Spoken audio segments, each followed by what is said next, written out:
Hello guys, কেমন আছেন সবাই? এটা 9 কেজি ধান, এগুলো জ্বালা ফেলবে। এগুলোকে 24 ঘন্টা ভিজায় রাখা হয়েছে। এখন পানিটাকে ছেঁকে এখন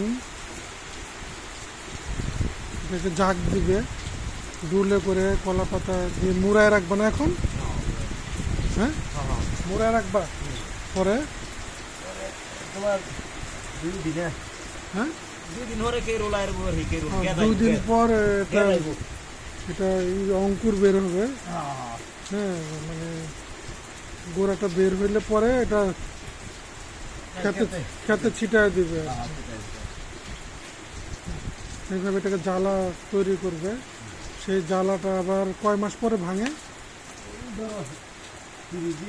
30 দিন পর ভেঙে যখন আবার ক্ষেত রেডি হবে তখন ওই ক্ষেতে ওগুলো রোপণ করে দেবে। এই দেখেন প্রসিডিউরটা কিভাবে করতেছে। এখন জাগ দেওয়ার জন্য ডুলের ভিতরে রেখেছে, এখন এগুলো জাগ দিবে।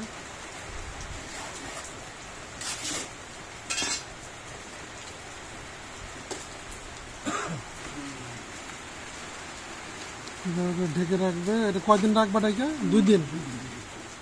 2 দিন ঢেকে রাখবে। তারপরে এটার থেকে শিকড় বের হইলে, অঙ্কুরটা বের হলে পর ওটাকে খেতে করে দিবে। ক্ষেত হাল বাওয়ার পরে যখন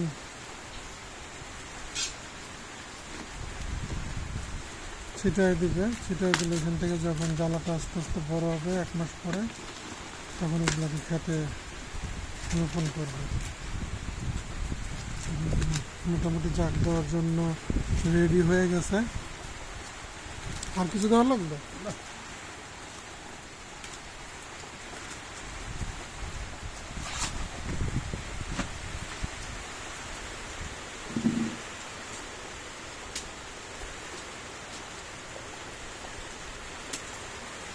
জাস্ট এইভাবে রাইখে দিলে হবে।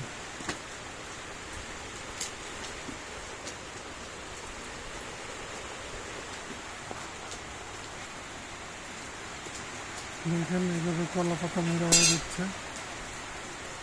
এখন এগুলোকে নির্দিষ্ট স্থানে রেখে দিবে 2 দিন। 2 দিন পরে এগুলোর থেকে অঙ্কুর বের হবে। অঙ্কুর বের হলে ওইখান থেকে এগুলোকে সাথে নিয়ে ফেলাবে, জ্বালা উঠাবে।